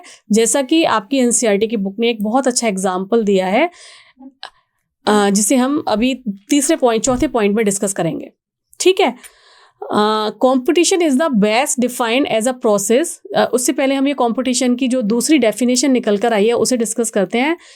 Competition is the best defined as a process in which the fitness of one species that is are is significantly lower in the presence of another species. यानी कि अगर कोई एक स्पीशीज उसकी फिटनेस ज़्यादा है, सिग्निफिकेंटली ज़्यादा है, तो जो दूसरी स्पीशीज़ है उसको उसकी प्रेजेंस ही इतना डिप्रेस कर देती है कि वो वहाँ से धीरे धीरे हट जाती है ऑटोमेटिकली. ऐसे ही एक साइंटिस्ट हैं गॉज, उन्होंने ये एक्सप्लेन किया था that when resources are limited the competitively superior species will eventually eliminate the another species. ठीक है, कॉम्पिटिटिवली सुपीरियर जो स्पीशीज है वो दूसरी स्पीशीज को एलिमिनेट करती है. अब हम एग्जाम्पल डिस्कस करते हैं. एबेंगडन टॉर्टोइज एक थे जो गैलापागोस आइलैंड में रहते थे. Okay, they become extinct with the presence of goat. वहाँ पर गैलापागोस आइलैंड में केवल पहले टॉर्टोइज ही रहते थे. वहाँ पर फिर कुछ लोगों ने एक्सपेरिमेंटली या फिर किसी भी रीज़न से वहाँ पर गोट को इंट्रोड्यूस कर दिया गया, बकरी को इंट्रोड्यूस कर दिया गया, तो बकरी थी ज़्यादा. तो उनकी प्रेजेंस में क्या हुआ, ये जो टॉर्टोइज थे ये वहाँ पर कुछ दिनों बाद क्या हुआ, ये वहाँ से एक्सटिंक्ट हो गए. क्योंकि जैसे लाइक ये एक एरिया है, टॉर्टोइज हैं कम, ये टॉर्टोइज हैं, ठीक है, और बकरी आपकी हैं बहुत ज़्यादा. तो क्या हुआ, उस पर्टिकुलर एरिया में ये जितनी भी ग्रास होगी, क्योंकि number of goat is more, तो ये जल्दी जल्दी चरती हैं. ठीक है, इनकी ग्रेजिंग कैपेसिटी ज़्यादा है, इनकी जो है एफिशिएंसी ज़्यादा है, तो इन्होंने ज़्यादातर घास खा ली. इनकी ग्रेजिंग कैपेसिटी उतनी नहीं है, ये उतना धीरे धीरे मूव करते हैं टॉर्टोइज, तो वो उनकी प्रेजेंस में, गोट की प्रेजेंस में वो एक्सटिंक्ट ही हो गए. जबकि यहाँ पर रिसोर्स जो है वो लिमिटेड नहीं था, रिसोर्स पूरा था.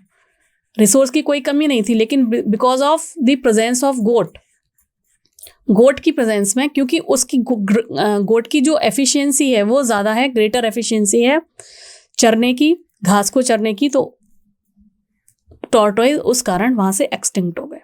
ठीक है, okay. So occurrence of competition in nature comes from what is called competitive release. Another term जो यहाँ पर डिस्कस किया जा रहा है that is competitive release. A species whose distribution is restricted to a small geographical area because of the presence of competitive superior species is found to expand its distribution range dramatically when competitive species is experimentally removed. What does it mean? कि अगर जिसके साथ उसका competition है, like ये एक geographical area है, यहाँ पर कुछ स्पीशीज हैं जो सुपीरियर स्पीशीज हैं ज़्यादा और कुछ हैं जो कम हैं।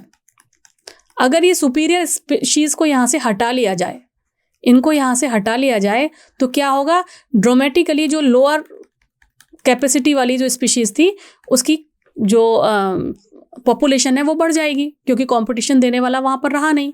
यही यहाँ पर कह रहे हैं कि restriction in a small geographical area because of the presence of competitively superior species is found to expand its distribution range dramatically when the competing species is experimentally remove. अगर हटा देंगे किसी एक को तो दूसरे की जो है पॉपुलेशन है वो बहुत बढ़ जाएगी। तो यानी हमने कंपटीशन अगर रिलीज कर दिया, उसकी किसी एक की पॉपुलेशन हटा दी, कम कर दी, तो कंपटीशन कोई रहा ही नहीं। लाइक अगर जैसे कि हम कह दें कि चलिए एग्ज़ाम की बात करते हैं, किसी कॉम्पिटिटिव एग्ज़ाम में लाइक 200 सीट्स हैं और 200 इंडिविजुअल्स हैं, है ना, तो फिर सभी को सीट मिल जाएगी, there is no competition. Competition तो तब होता है कि 200 सीट्स हैं और 2000 पीपल हैं, तब कंपटीशन होता, जो बेस्ट है उसको लिया जाता, है ना। तो इसी तरीके से कंपटीशन जब रिलीज हो जाता है, यानी किसी एक स्पीशीज़ को हटा लिया जाता है, तो कंपटीशन वहाँ से रिलीज हो जाता है। कैनॉल एक अनदर साइंटिस्ट थे, इन्होंने एक फील्ड एक्सपेरिमेंट किया, तो इन्होंने देखा कि सुपीरियर बर्नेकल्स जो हैं डोमिनेट करते थे, अगर इनको हटा लें एक पर्टिकुलर एरिया से, तो किसी भी एक को अगर वहाँ से हटा लेंगे तो दूसरे का जो है नंबर बढ़ जाता है।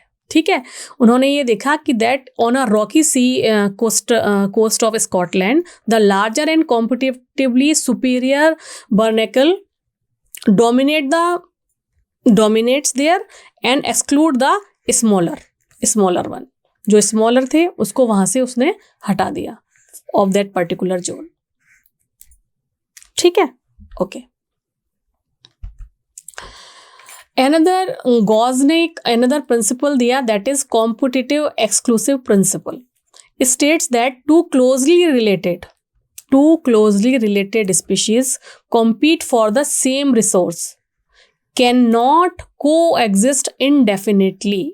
बहुत लंबे टाइम तक दो सेम क्लोजली रिलेटेड स्पीशीज़ एक पर्टिकुलर एरिया में बहुत लंबे टाइम तक साथ नहीं रह सकते हैं। क्यों? क्योंकि उनका जो रिसोर्स है वो कॉमन है, उनके बीच में कंपटीशन होगा ही होगा। ठीक है, एंड द कॉम्पिटिटिवली इन्फीरियर जो स्पीशीज़ होगी वो उस पर्टिकुलर एरिया से 100% एलिमिनेट हो जाएगी। अगर दोनों का रिसोर्स सेम है तो जो कॉम्पिटिटिवली इन्फीरियर है वो वहाँ से एलिमिनेट हो ही जाएगी, and this is known as competitive exclusive principle of Gause. ठीक है, जैसे कि अभी हमने टॉर्टोइज और गोट का एग्जाम्पल देखा। गोट नंबर में ज़्यादा है, टॉर्टोइज का में टॉर्टोइज धीरे धीरे घास खा रहे हैं, है ना, वो तेज़ी से खा रही है, तो कॉम्पिटिटिवली सुपीरियर कौन सी हुई? गोट हुई, है ना। तो सेम रिसोर्स है उनका, उसी को उन दोनों को खाना है, तो फिर जो कॉम्पिटिटिवली इन्फीरियर थी टॉर्टोइज वो वहाँ से एलिमिनेट हो गई थी, राइट। तो ये यहाँ पर एग्जाम्पल फिट बैठता है फॉर कॉम्पिटिटिव एक्सक्लूसिव प्रिंसिपल के लिए। ठीक है, ये कब है? जब रिसोर्स आपका लिमिटेड है, अदरवाइज नहीं। ओके, ये जब ही होगा जब हमारा रिसोर्स लिमिटेड है।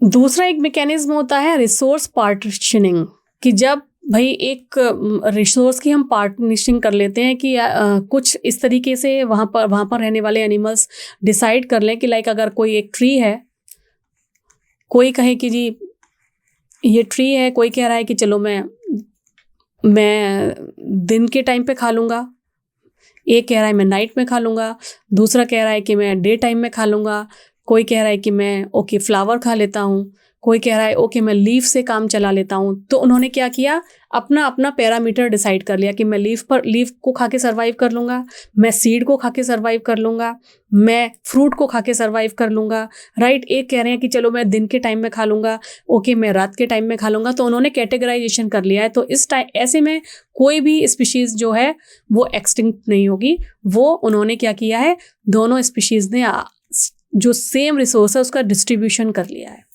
To avoid competition.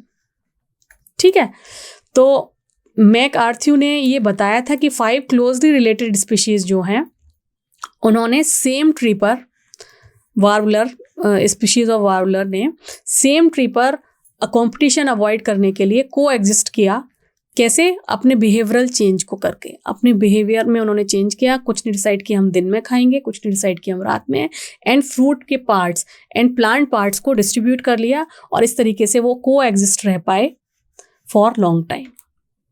Okay, next one is your parasitism. Parasitism में क्या होता है, यहाँ पर तो सब कुछ फ्री है, रहना खाना दोनों फ्री है, फ्री लॉजिंग एंड मील, है ना। सो मैनी पैरासाइट जो हैं वो have evolved host specific, they can parasite only a single species of host, है ना। तो जो दोनों होस्ट और पैरासाइट्स होते हैं यहाँ पर दोनों के दोनों एक साथ को इवॉल्व हो रहे होते हैं। पैरासाइट को हटाने के लिए होस्ट अपने अंदर मॉडिफिकेशन करता है टाइम के साथ, है ना। और लेकिन उसी, क्योंकि वो होस्ट स्पेसिफिक है पैरासाइट, तो पैरासाइट भी अपने अंदर मॉडिफिकेशन करता है अकॉर्डिंग टू द होस्ट।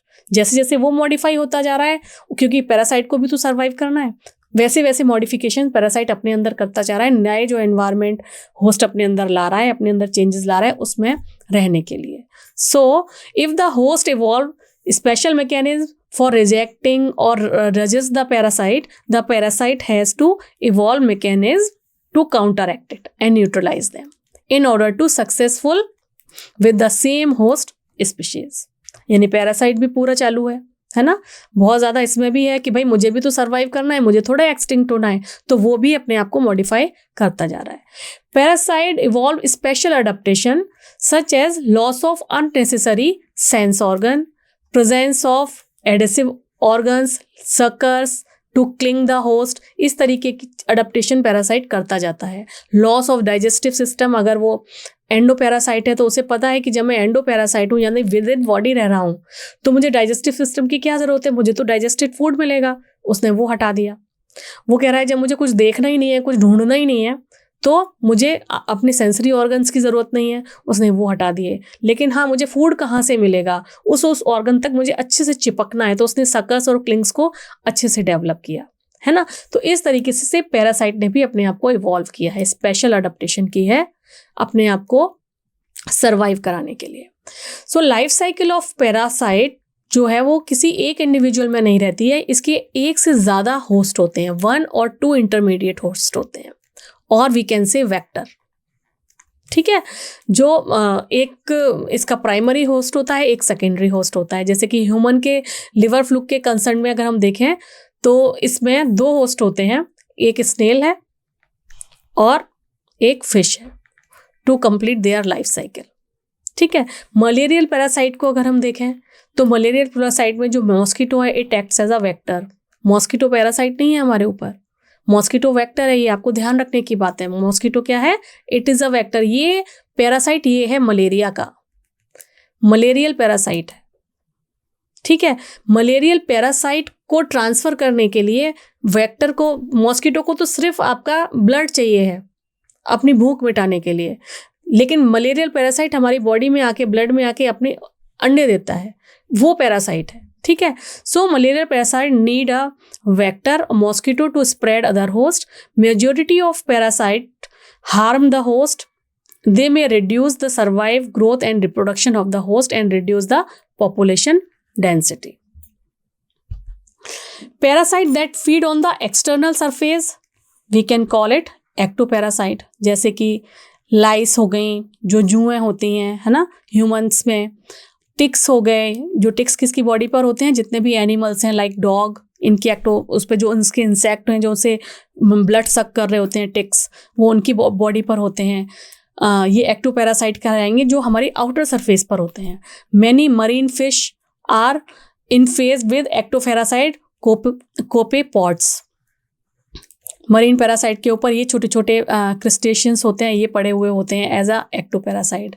एक इन्होंने एग्जाम्पल दिया हुआ है कस्कुटा का।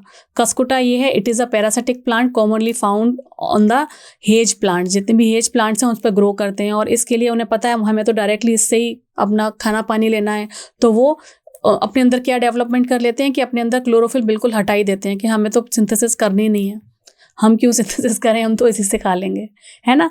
तो इस तरीके से, और उनकी लीफ, और जो लीफ में इस तरीके के मॉडिफिकेशन हो जाते हैं कि उनके अंदर क्लोरोफिल रहता ही नहीं है ड्यूरिंग एवोल्यूशन, और वो उसके ऊपर पूरी तरीके से डिपेंडेंट हो जाता है, क्योंकि वो अपने होस्ट प्लांट से पूरा न्यूट्रिशन ले रहा होता है। सिमिलरली जो फीमेल मॉस्किटो है, it is not consider as a parasite, also it need our blood for reproduction. ठीक है, यस।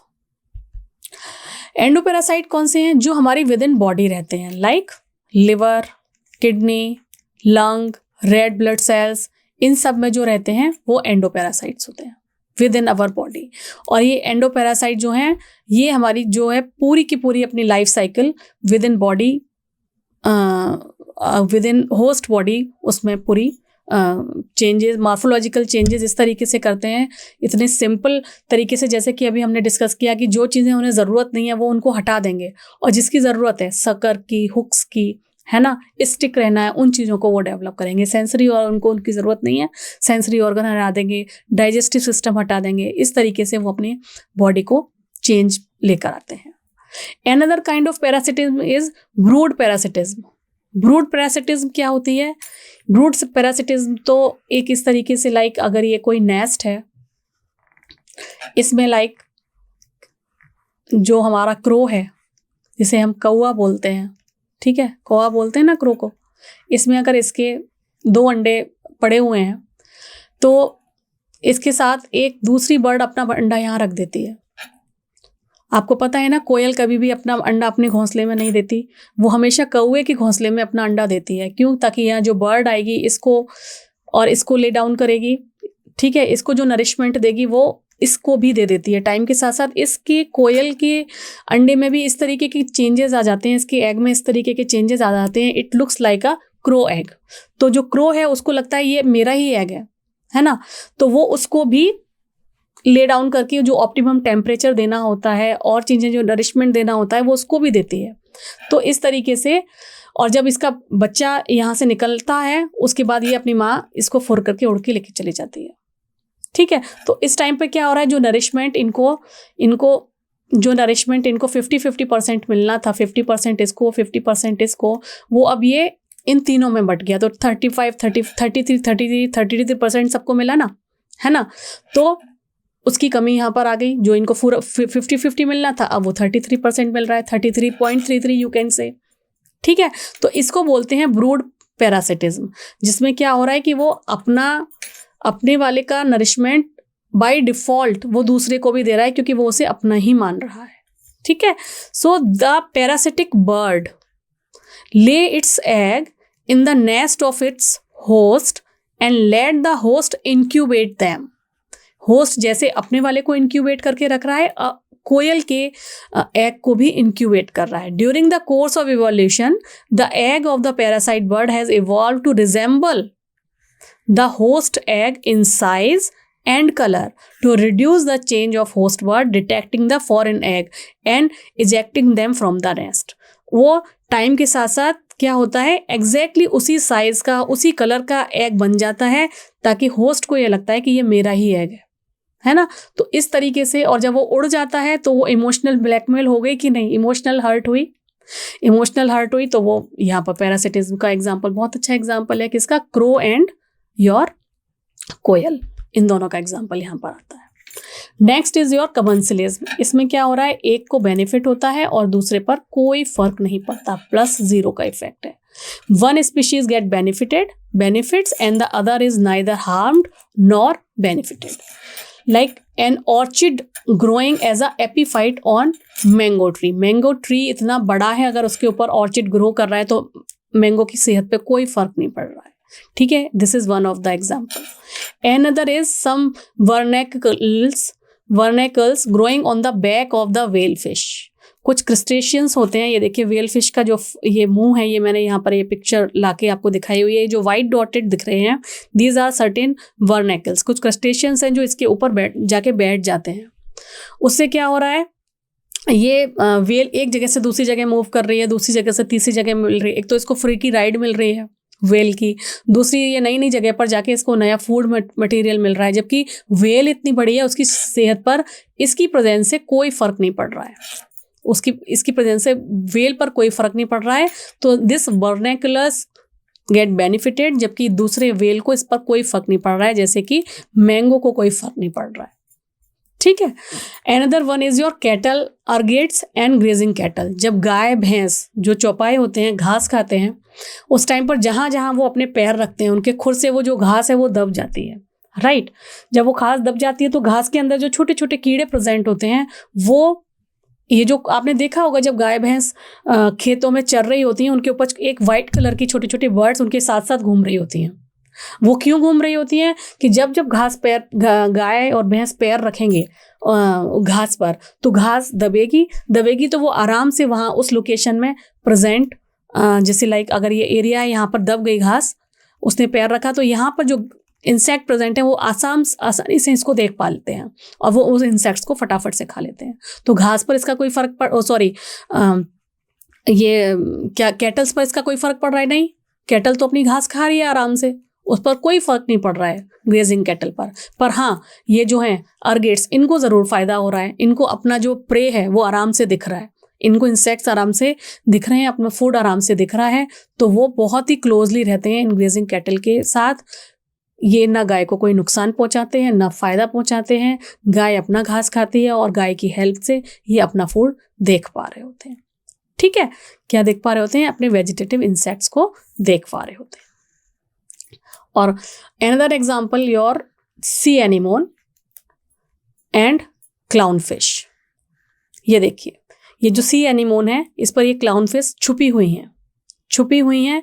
ये क्या हो रहा है, सी एनीमोन के जो टेंटिकल्स हैं, ये क्या होते हैं, इसमें बहुत ज़्यादा ये अपने आप को प्रोटेक्ट करने के लिए स्ट्रिंग होते हैं, ठीक है। ये हटा सकते हैं, टेंटिकल्स होते हैं, किसी को मारेंगे तो बहुत ज़ोर से लगेगी, है ना। अपने पास ये इनका डिफेंस मैकेनिज्म इन्होंने डेवलप किया हुआ है। तो क्लाउनफिश क्या करती है, इसके पास आके रहती है, तो ये सी एनीमोन है, अगर इसके ये टेंटिकल्स इस तरीके से, ऑल्दो मैंने पिक्चर्स डाली हुई और यहाँ पे क्लाउनफिश आके रहे, तो ये अपने आप को प्रोटेक्ट कर पा रही है इसकी छत्र छाया में, यहाँ पर इसकी छत्र छाया में अपने आप को प्रोटेक्ट कर पा रही है। और जब सी एनीमोन की सेहत पे कोई फर्क पड़ रहा है, नो, उस पर कोई फर्क नहीं पड़ रहा है। तो sea anemone that has strings, tentacles and the clown fish that live among them, the fish get protected from the predator which stay away from the string tentacles of sea anemone. The anemone doesn't appear to derive any benefit by hosting the clownfish. Clownfish को ये बचा देता है, लेकिन इसकी सेहत पर इसका कोई फर्क पड़ता नहीं है, लेकिन हाँ, वो अपनी जान जरूर बचा लेता है। तो this is another example of commensalism. Orchid, mango, barnacles and whale, cattle egrets and grazing cattle, sea anemone and the clownfish, these are the examples of commensalism. Next is your mutualism. Mutualism के बहुत सारे example हैं, आप लोग काफ़ी पुरानी classes से भी पढ़ते आ रहे हैं, 6th, 7th, 8th से भी पढ़ते आ रहे हैं। Like lichen is the close association or mutualism relationship between fungus and algae, cyanobacteria, ठीक है। फंगस क्या दे रहा है, प्रोटेक्शन दे रहा है उसको, एंड एल्गी क्या दे रही है, एल्गी उसको फूड दे रही है। तो दोनों को एक दूसरे से फायदा हो रहा है। यहाँ पे दोनों का रिलेशन क्या होता है, ++, दोनों को एक दूसरे से बेनिफिट होता है। Mycorrhiza is another example, it is the association between fungus and roots of higher plants, ठीक है। फंगस क्या दे रहा है यहाँ पर, फंगस कैसे बेनिफिटेड, फंगस ये क्या प्रोवाइड कर रहा है, फंगस प्रोवाइड कर रहा है न्यूट्रिशन, ठीक है, इसेंशियल न्यूट्रिशन उनका एब्जॉर्प्शन कर रहा है, और बदले में हायर प्लांट से वो उसको क्या मिल रहा है, फूड मिल रहा है, एनर्जी यील्डिंग कार्बोहाइड्रेट्स मिल रहे हैं, ठीक है. So lichen, mycorrhiza, and the last one is your plant animal relationship. Plant need help of animal for pollination. Plant को एनिमल की क्या ज़रूरत है, प्लांट को है अपने आप को, उसको भी तो मल्टीप्लाई करना है. वो कैसे होगा, पोलन्स जब इधर उधर जाएंगे तभी तो होगा मल्टीप्लाई, है ना. तो एनिमल्स की उसकी ज़रूरत पड़ती है for pollination of their flowers and dispersing their seeds. ठीक है, कुछ सीड होते हैं जिनके ऊपर हुक लगे हुए होते हैं, वो उसकी बॉडी पार्ट से लग जाते हैं एनिमल्स जो भी वहाँ खाने आ रहा है, और दूसरी जगह उसने अपने आप को झाड़ा, सीड गिर गया और फेवरेबल कंडीशन आने पर उसने अपने आप को ग्रो कर लिया, है ना.